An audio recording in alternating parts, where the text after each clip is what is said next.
So we all know that Gordon Parks is an incredible photographer. Well, here's 4 things that every single photographer should learn from his work. Let's go. YouTube, what is good? It's your man Rib from Doing Film Things. I've been studying a whole lot of work of Gordon Parks, and honestly, sometimes I look at it and I just feel in awe, and I feel so inadequate sometimes as well because his work is just so incredible, and I think about my own work and I'm just like, well, might as well quit, right? Despite those feelings, we should all still kind of push through and actually learn from the work of the greats. Don't just look at it for the sake of enjoyment. You can also sit down and study it and see how you can learn a couple things that you can then incorporate into your work. So that's what I did here, and I want to share with you the 4 key things that I learned from looking at a lot of Gordon Parks' work. All right, so I think the first lesson to learn from Gordon Parks' work is that the environment really matters when doing portraiture. So what does that mean? I'm sure a lot of you have heard the term environmental portraiture. That basically refers to the fact that your subject is not the only kind of figure and central theme in your image. Your subject is embedded within an environment around your subject, and the image that you capture showcases the environment around the subject, no matter how big or small that environment might be. And you can really take this kind of in any direction that you want, but I noticed that in Gordon Parks' work, it kind of ranges from a very small, narrow environment to something much, much bigger. So let's look at a couple of examples here so I can share with you what I mean. The first one I want to look at is actually this one. And it's interesting because I consider this an environmental portrait, even though it doesn't look like there's much of an environment here. But if you look at the setting in which this image is taken, there's a lot of very key specific details that clarify a lot about what the environment is. So obviously this is indoors, but the fact that you kind of see some details around the portrait subjects themselves really reveals a lot about the environment that they're in. This apartment doesn't look, very kind of high fashion or luxury or anything like that. In fact, it looks a bit run down. And they're sitting on the floor as well, which I think also points to the fact that this might be something that involves poorer people or people who have less means. So those details, even though they're very subtle, really bring the environment into this portrait. This portrait isn't only about these children, it's about every single detail that's in the picture.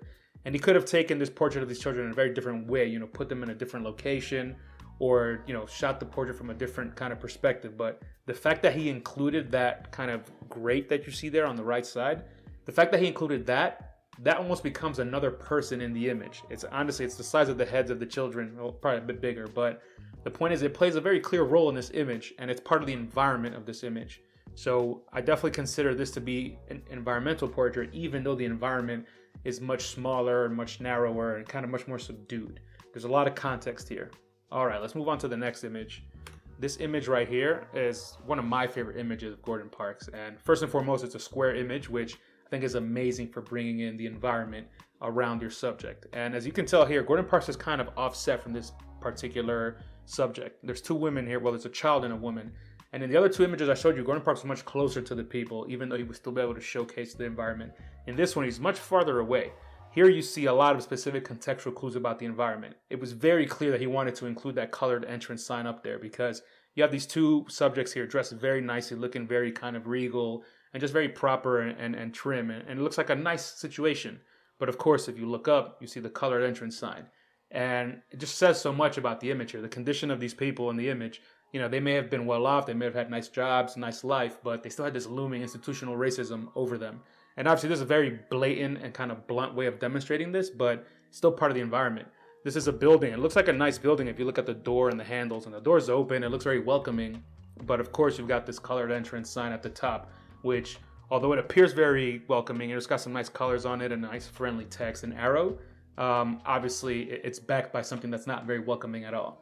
All right, so the last image we're going to look at here regarding environmental portraiture is this one. So we're actually in Photoshop here, and I brought this image in here because I kind of want to draw around it just to point out some things. This particular image, you have, the subject of the image is dead center, and that's this person right here.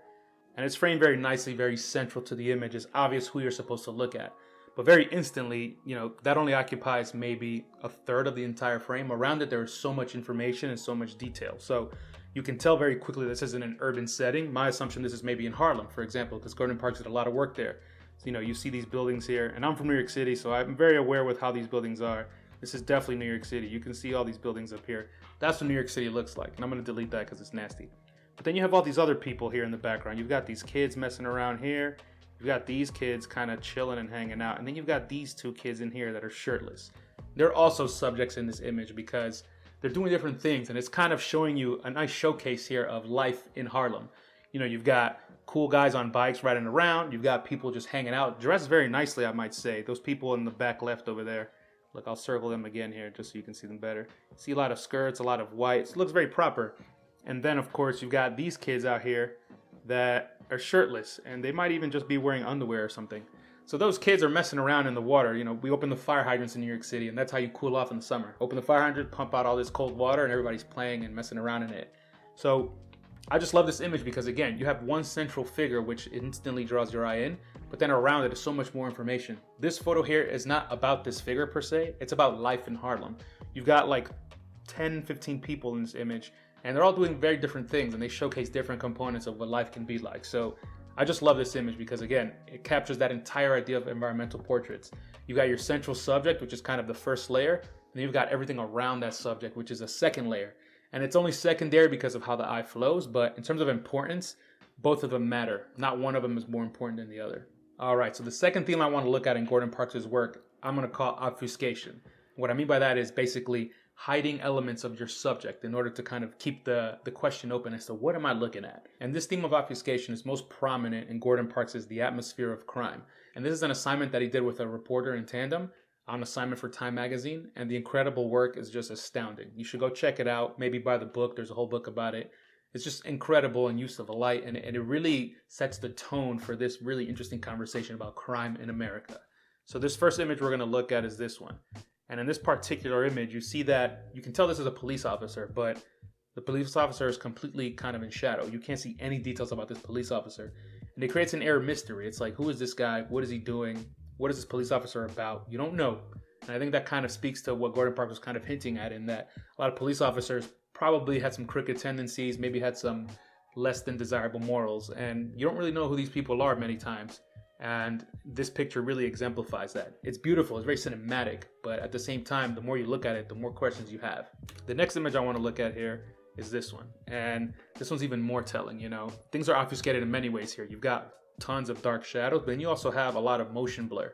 So you can't really tell what's going on, but that's enough information to kind of get you going and thinking.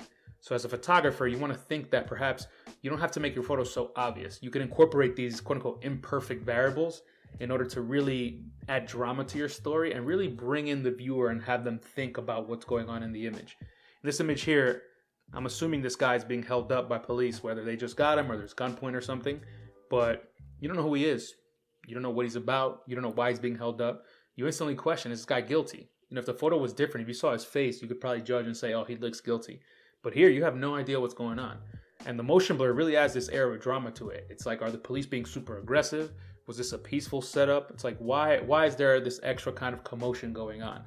So Gordon Parks says so much in here without saying much at all. And it leaves so much open to interpretation that it really brings in the viewer and makes you think about what's going on. The last image I want to look at is an iconic image. And this one's just incredible, honestly. This one is within a jail cell. And first and foremost, it's just extremely cinematic. You see this really interesting kind of harsh lighting coming through the inside of the cell, and that casts a really interesting shadow on the wall. Obviously, you see the bars. It's very clear that you're in a jail here. But then you see this kind of shadowy head in the background. That shadowy head is a bit kind of distorted, so it really makes you wonder, like, what's going on in there? Is this a normal person? Is this kind of a little less than normal person? Are they behaving a little strangely? And then, of course, all you see is that hand sticking out with the cigarette. That's the first thing you look at, and all you get is a hand. That's the only physical thing you see. But of course, there's another hand. Both hands are in this image. So interestingly enough, they tell very different stories. The first hand there is holding a cigarette, which is obviously very relaxing and chill. The second hand is grasping onto that bar, as if trying to, like, say, get me out of here. Just kind of shows some tension. So with just seeing two hands, there's so much information that's being communicated in here, but there's also so much information that's not being communicated in here. And Gordon Parks uses this technique of not giving you everything, of obfuscating the kind of message or the clear point of the image, whether it's through shadow and lights, or whether it's through cropping, or whether it's through kind of showing you motifs, just such as like specific parts of the human body. It's very evident in this kind of series here. And it's a great technique that a lot of you should consider using, because I find that oftentimes we see a lot of kind of normal things day to day that might not inspire us. But maybe if you just tweak them just a bit and show just parts of those normal day things, it might instantly transform your image into something that's more intriguing and more interesting. The third thing I want to talk about here is about artistry. So Gordon Parks was not just a photographer, he was a composer, he was a director, he was a poet. The guy just did so many different things. He was a true artist. And I think what you should learn from that as a photographer now is that you don't only have to stick to one specific thing when you're doing photography. So you can, exit photography itself and do other art forms that might complement your photography.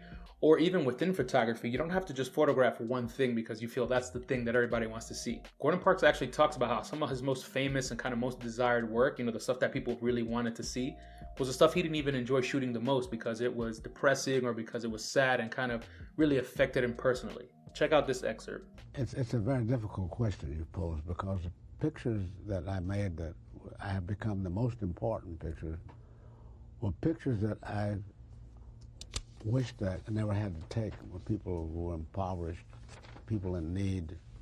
And I suppose that I pointed my camera at people mostly who needed someone to say something for them, who couldn't speak for themselves. So you take a picture of a little Brazilian boy, or a picture of a kid in Harlem who was in need. It may have turned out to be the best picture, but it wasn't a picture that I really considered something that I would like to have taken. I hated taking it, but I had to do it as a crime photographer for a few months. Things that want to send me back home immediately. I was so afraid of it, what I was seeing, and what it would do to me and do to my personality, do to the rest of my life, actually. So it goes to show, as a photographer, as a creative, as an artist, you should do a mix of things. Do things that are for you, personally, that make you happy and that you actually enjoy. Then maybe if you want to make a strong impact of any way, you can do these other things that are more for others or more for the impact that you'll have with those photos. Not everything needs to be, this incredible work of art that's moving and does all these amazing things for society. You can do things that are just for yourself, as long as they make you happy. So definitely take that lesson to heart. The last thing I want to talk about is kind of the obvious thing here. Gordon Parks worked for Time and he worked for the government, meaning he was being sent out on assignment to go see all these interesting things. Not all of us will ever have the opportunity to be paid to go see these things. However, that doesn't mean you can't put yourself in these positions. Obviously, it doesn't mean you're going to fly yourself out to Paris to go do something incredible in a different country, but where you live and in your local area, there are all kinds of things that probably happen, whether it's local fairs, whether it's parades, cultural events. All these things are amazing places to go photograph because you'll have lots of people and you'll have lots of interesting environment around you. And that's all very good for telling a story. You can find individual people, whether it's candidly or whether you go talk to them directly, and capture those images and capture the story via those individual people. That's a great way to get out and really do some cool stuff in a subject matter that's interesting, that you don't have to manufacture yourself. And even when you're in there, if you do want to move people around and kind of talk to someone and say, hey, can you pose for me this way or can you look that way? That's totally fine as well. Gordon Parks definitely did that. A lot of his work was not just candid and random. He had some pull and he knew people. So once he was in these situations, he could kind of move things around as he wanted to. Put yourself in these positions. No one's going to kind of invite you randomly to do these things if you're not well known. So find the things that are cool around you, whether it's in your local town, your state, or maybe drive a couple hours to some interesting event. The point is, put yourself in these positions to find these interesting stories and subjects. Because the more you do that, the more interesting things you'll see and the more luck you'll have. Luck is obviously part of a lot of this in addition to talent, but you need to take the action of putting yourself in some of these positions. So what do you think of these suggestions? I personally think these are amazing and I'm really excited to use these for my own work. I'm curious, which one of these do you think you can apply most to your work? Talk to me in the comments down below. I hope you enjoyed this video. If you did, please go ahead and leave me a like. I think these new types of videos are a really nice addition to my existing library of content, so make sure to subscribe if you want to see more of that. Till the next video, y'all. Peace.